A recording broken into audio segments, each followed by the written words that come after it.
Hey there everybody, and welcome back to the channel. You know, I've talked about a fair number of 80s anime here, but there's one world that I've grown increasingly interested in. The world of hyper-violent 80s OVAs. Now, you could count the 90s too, I guess. You know what I mean. The anime equivalent of the American grindhouse flick. Very recently, I talked about Black Magic M66, but today I want to talk about one of the most 1980s things I've ever seen. Angel Cop. A dystopian cyberpunk light tale full of violence, communists, anti-communists, women that fight with one titty out. It's also full of grizzled characters that look like they drink black coffee with nails instead of sugar. And oh yeah, before I forget to mention it in the intro and blindside it with you later, a Jewish conspiracy theory that is shockingly blatant. So yeah, content warning for violence, but also some racial conspiracy talk. Angel Cop is a 6-episode OVA that also has a manga adaptation by Taku Kitazaki that ran from 1989 to 1994. It tells a gritty story of Japan's secret police force with a license to kill, the SSF. The agents of Japan's special security force fight against terrorists, cyborgs, and even psychics in a world that is nasty, gloomy, and sometimes pretty realistic.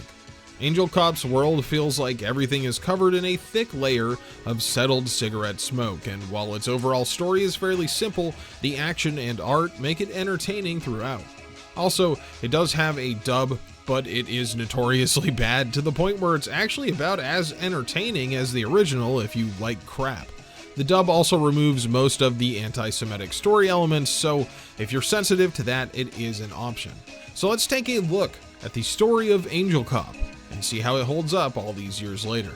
Angel Cop begins with a bang as terrorists execute a missile attack on an American embassy in Japan. Japan is currently the world's richest nation with a strong economy and major political influence. As such, they're a prime target for international terrorism, as harming the Japanese economy harms the world's economy. The current big bad terror group to target the Japanese islands is known as the Red May.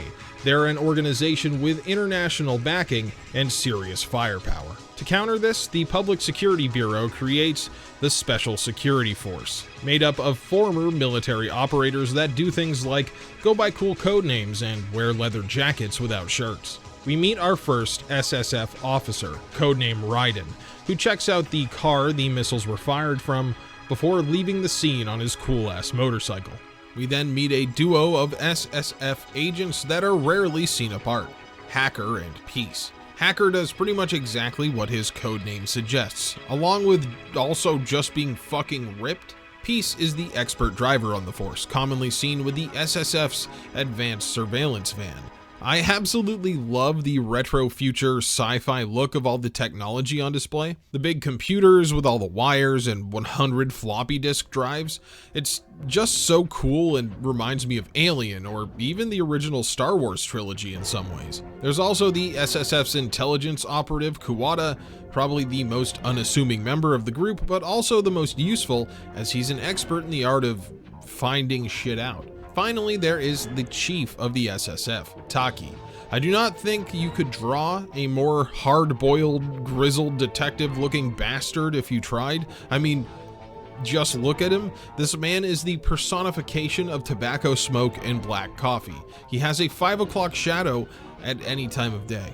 The SSF catches wind that the terrorist organization Red May is trying to recover a known terrorist named Tsuyama that is currently in custody and is being transported to Japan by plane. Taki believes the embassy attack was just a diversion, along with a plan to attack the stock exchange later that day. On top of that, Kuwata figures out that multiple employees at the airport may have former ties to terrorist cells. So, Taki heads to the terminal himself, determined to deliver Tsuyama into the hands of justice, no matter the cost. Meanwhile, Raiden and the new rookie on the team will take out the terrorists targeting the stock exchange. Unfortunately for Raiden, his partner is late, and he's not a very patient man, so he engages them himself in a bloody gun battle. A lady terrorist gets the drop on him, but that's okay because he's saved by the timely arrival of Angel and her Colorado-style shooting. Raiden says here, 2 shots to the chest to stun, 2 to the head to kill. It always kills its target. Like, yeah man, that lady's head is half gone. She's pretty dead. I obviously am not going to show the most violent parts of this show because I don't want to get this video age restricted or just blocked, but wow, man, it actually made me laugh out loud at just how brazenly gory it is right off the bat. And I'm pretty sure that they put this head pop so close to the start of the series to shock the audience, but also to set the tone and expectation. While there are other things that happen in Angel Cop that top this level of gore, there's nothing else that's so in your face. Even the gunshots to the arms and legs produce entire ketchup bottles worth of blood. The sound design of the guns really sells the violence as well. The booming report of the firearms drown out the yells and pretty much everything else in the audio mix. The rookie introduces herself as Angel, the gun-toting femme fatale that just saved Raiden's life, although he questions why she had to kill the suspect as they were supposed to bring someone in for questioning. But in response to Raiden telling her that she was a little brazen with the headshot, she just says, who cares? So I guess that's the end of that. At the airport, Chief Taki arrives at Tsuyama's transport plane, but the terrorist insiders set off a bomb in the terminal as a distraction, allowing Tsuyama and another man named Tachihara to grab a cop's gun and escape in a helicopter. Taki's police detective intuition has been bothering him, and he senses that something isn't right about the whole situation, so instead of attempting to stop the helicopter, he instead lets it escape with a tracking device attached. It isn't long before Chief Taki's suspicions are proven correct, and they find the helicopter with Tsuyama's body inside, along with a message scrawled in blood. Red May, Tachihara. Looks like the terrorist group has a new, much more violent leader. Taki asks his boss, Mr. Maisaka, for permission to expand his forces to counteract the terrorist threat, but is turned down. Maisaka is reluctant to unleash more SSF officers upon the country because their operations happen to be so high profile. Taki is then approached by an old friend from his military days, a man named Ichihara. Ichihara now runs a research institute that develops military-grade technology, and he straight up asks Taki if he'd like to modify any of his agents. Taki outright refuses this offer. I guess he saw Black Magic M66 and didn't want to deal with a bunch of killer robots.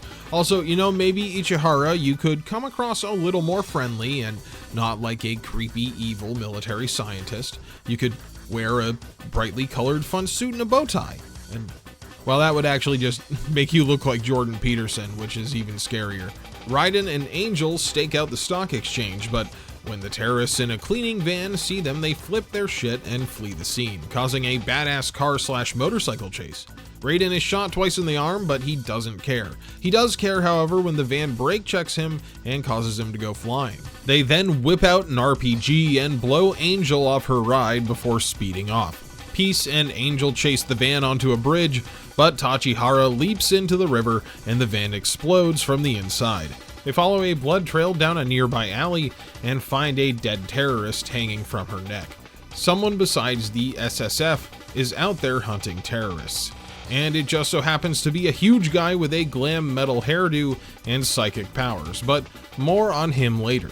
As an introduction to the series, episode 1 is very entertaining and just straight up beautiful. It really displays the skill of all of the artists involved with just how fluid the action is, especially the scene with Raiden fighting the terrorists and the car chase near the end. It's also fairly unforgettable because of the shocking level of violence, which sets the tone for the amount of gore the audience is about to be splashed with for the next 5 episodes. I personally don't really mind the gore because I know it's fake and especially animated. I just sort of find it funny, but I understand kind of being turned off by that and not watching the series past episode 1 if that head explosion was a bit too much for you. I also really love the cliffhanger at the end, throwing in this giant hair metal guy with psychic powers at the end after nothing supernatural has been mentioned is a really good hook. Angel investigates the crime scene to find the van was quickly cleaned up,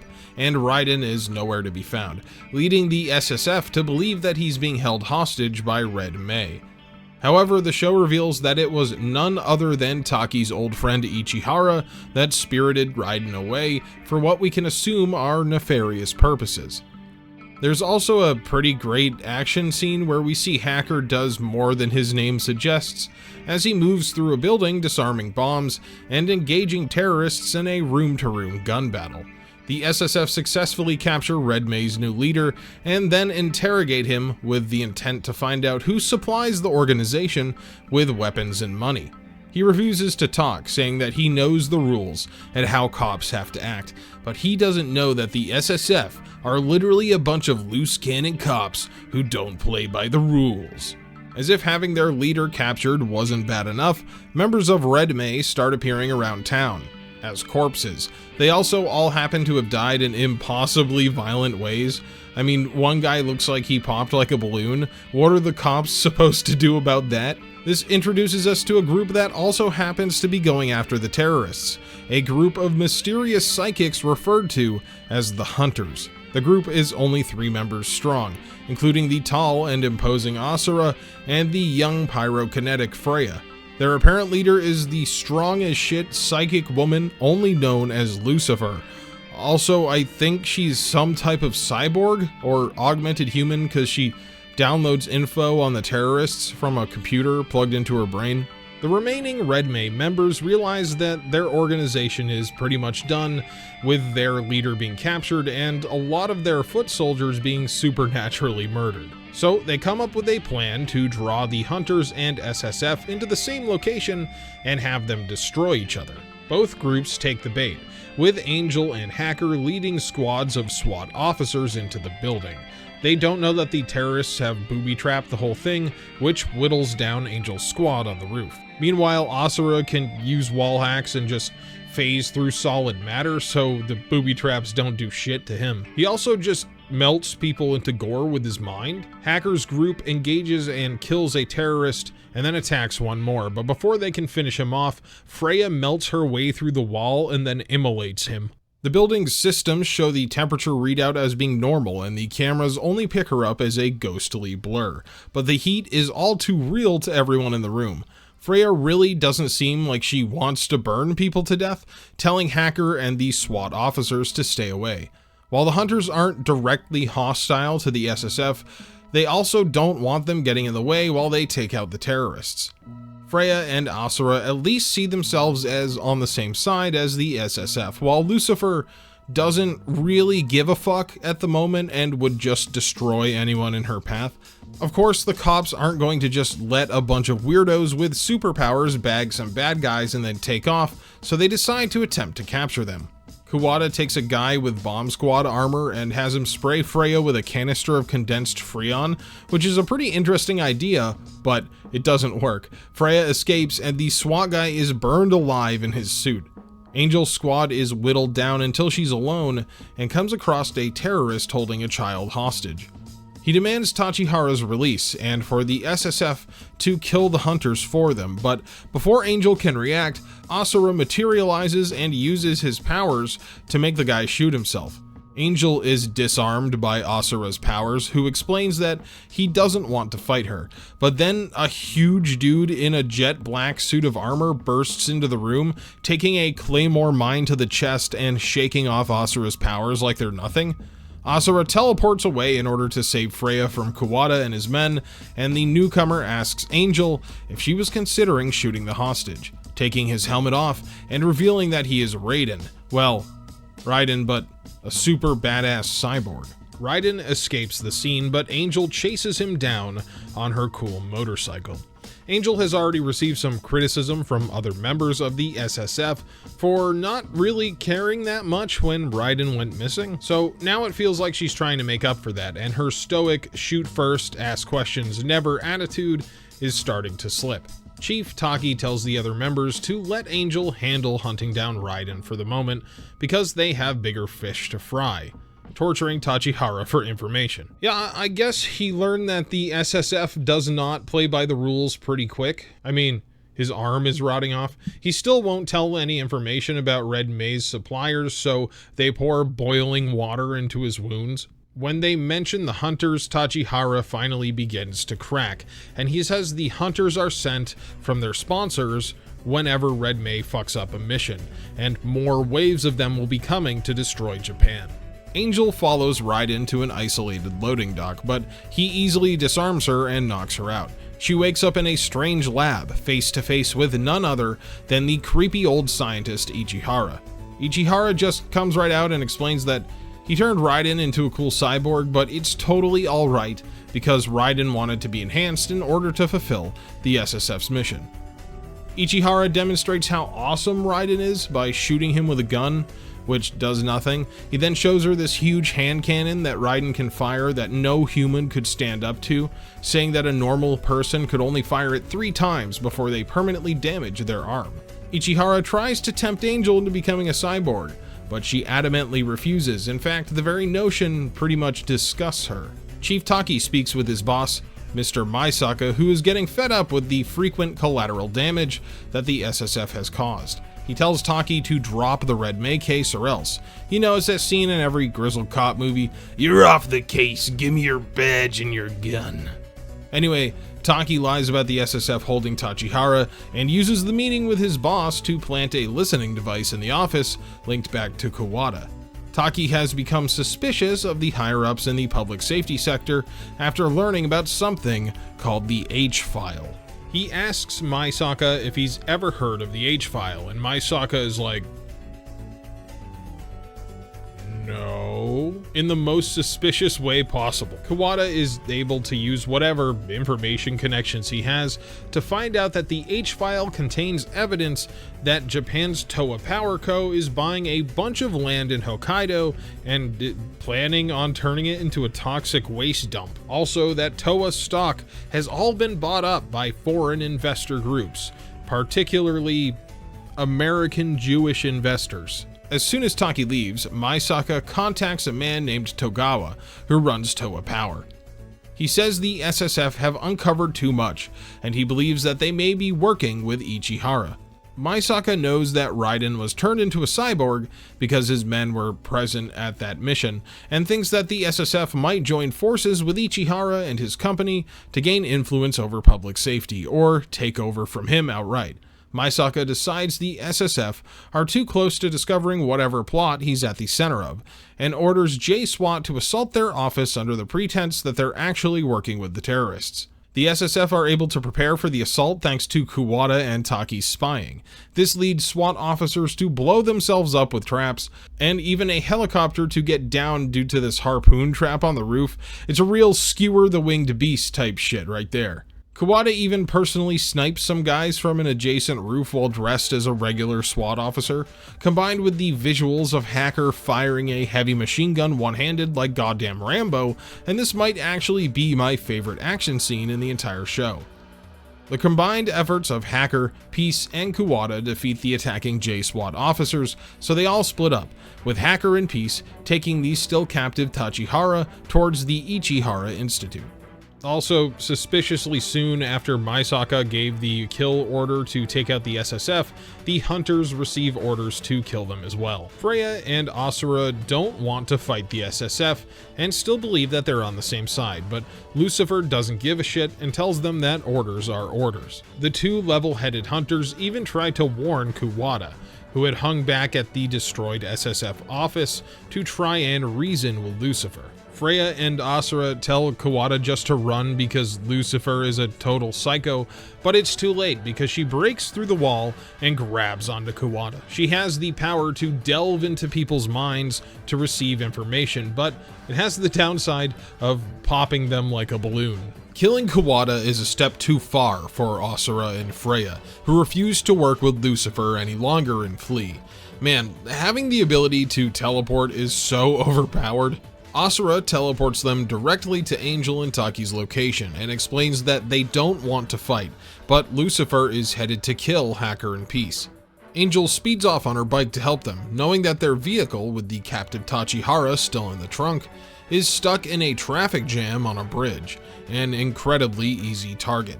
Lucifer pulls these huge bolts out of the bridge with her powers and blows up a bunch of cars to stop their escape. Peace stays behind and tells Hacker to get out of there with their captive, but it doesn't matter because Lucifer is just too damn strong. Of course, this involves Peace's shirt being ripped off because it's an 80s OVA and that's just the order of the day. Tachihara keeps bad-mouthing Lucifer during the fight, so she just picks him up and pops him. She told the SSF that they should have just killed the terrorist immediately instead of keeping him captive, and I guess she put her money where her mouth is. We see even more of Lucifer's power on display when Angel shows up and faces a grenade-toting hacker whose body is under psychic control. No matter what Angel says to her former comrade, she can't stop him from blowing himself up. I think this perfectly illustrates how Lucifer treats everything as a cruel game.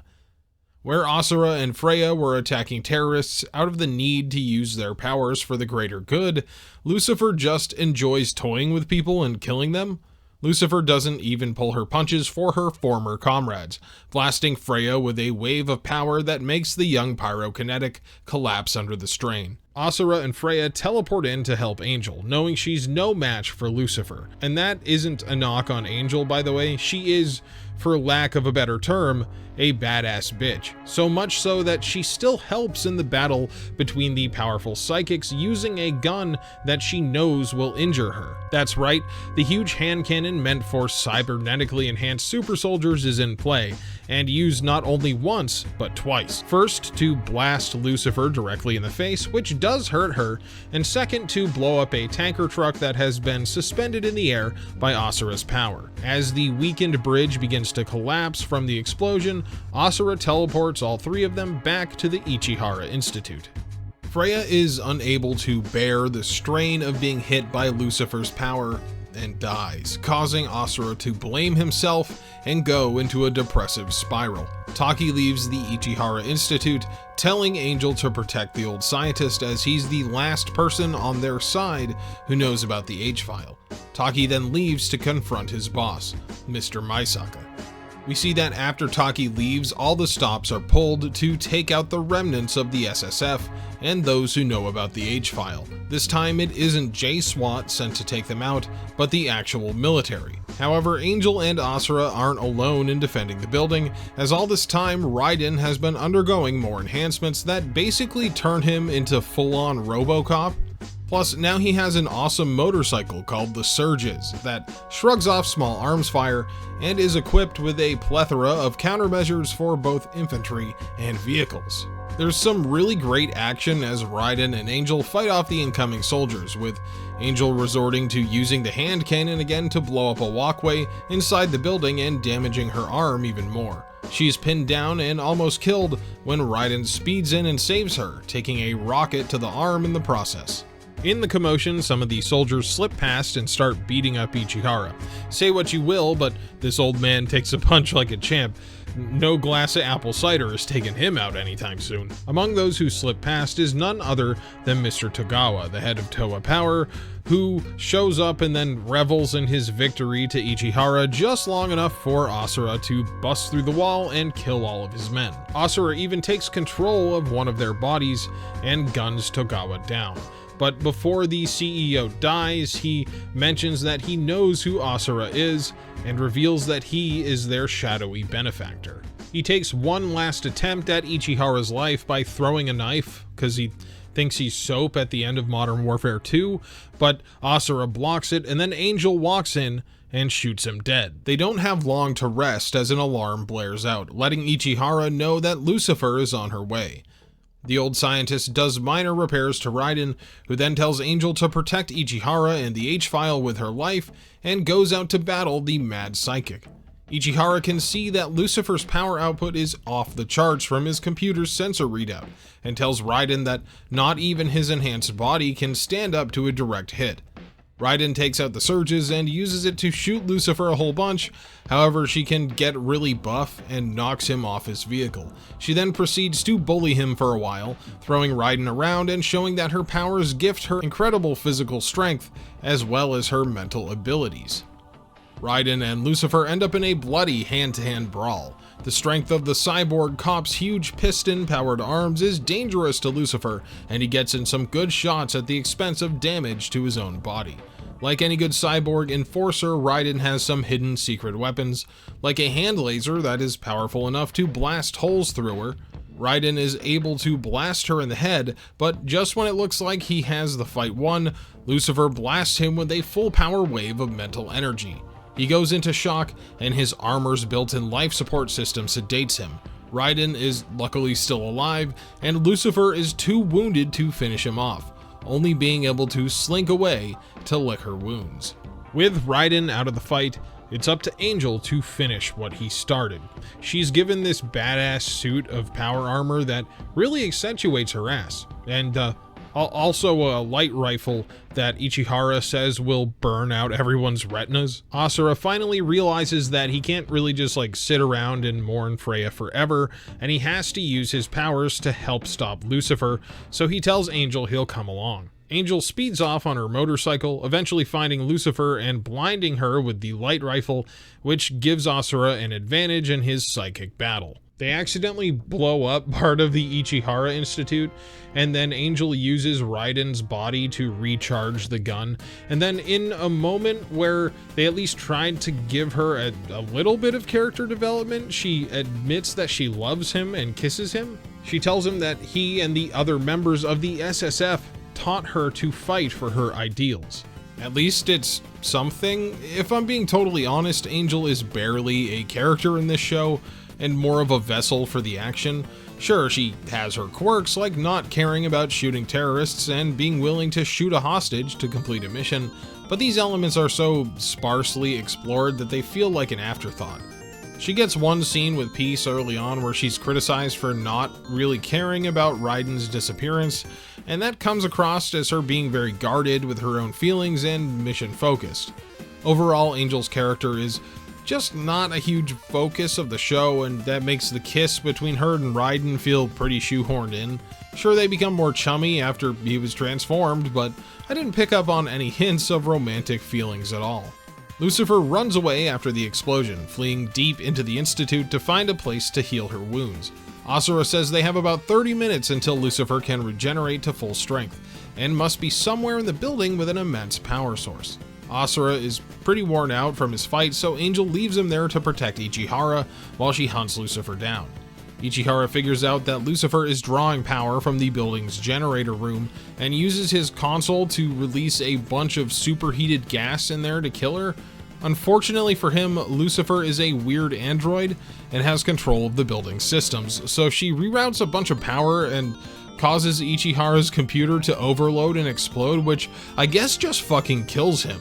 Chief Taki finally confronts Maisaka, who spills the entire plan to him. Maisaka and his cohorts are part of the Anti-Communist League, a shadow group that plans to make Japan so dangerous that its economy crumbles. Both the Hunters and the SSF have been totally played by Maisaka and Togawa. Taki proclaims that he still believes in the ideals of the SSF and then shoots at Maisaka, who is of course wearing body armor.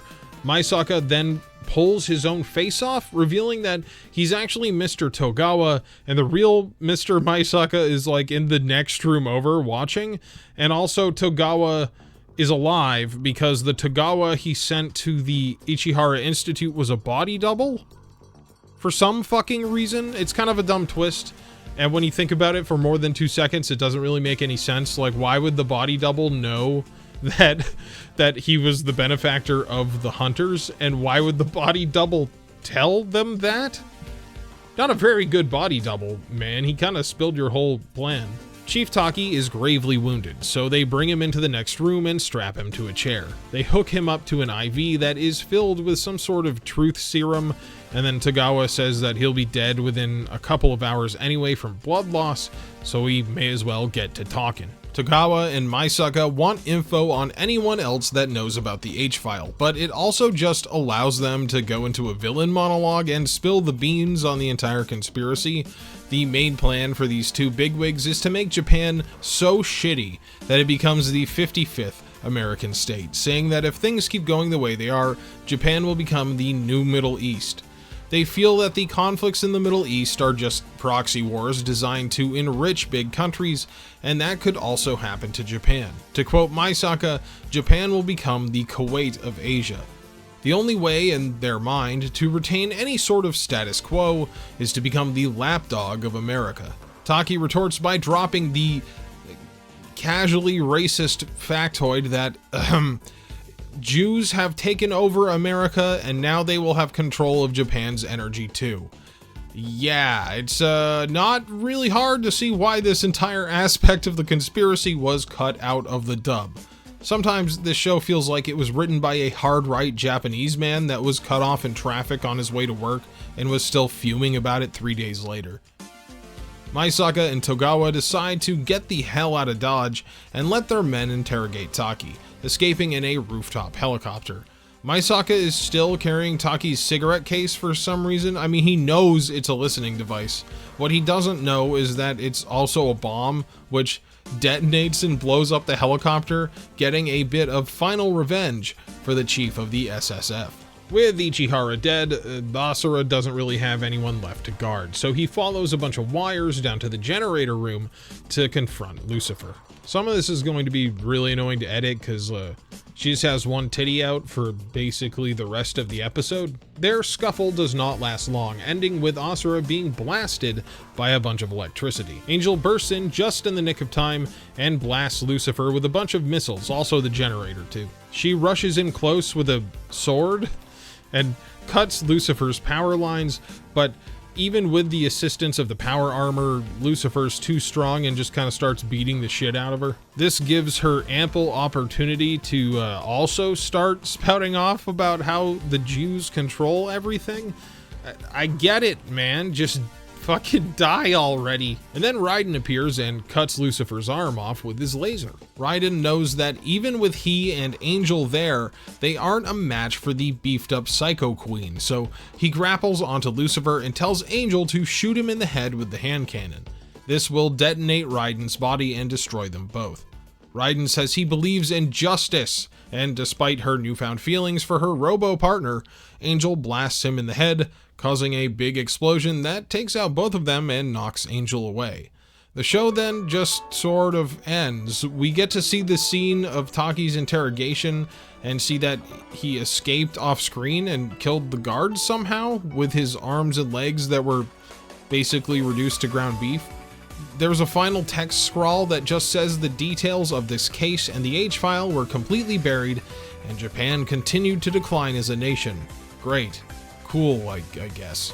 It's such a weirdly abrupt ending. It kind of illustrates exactly what this show is all about.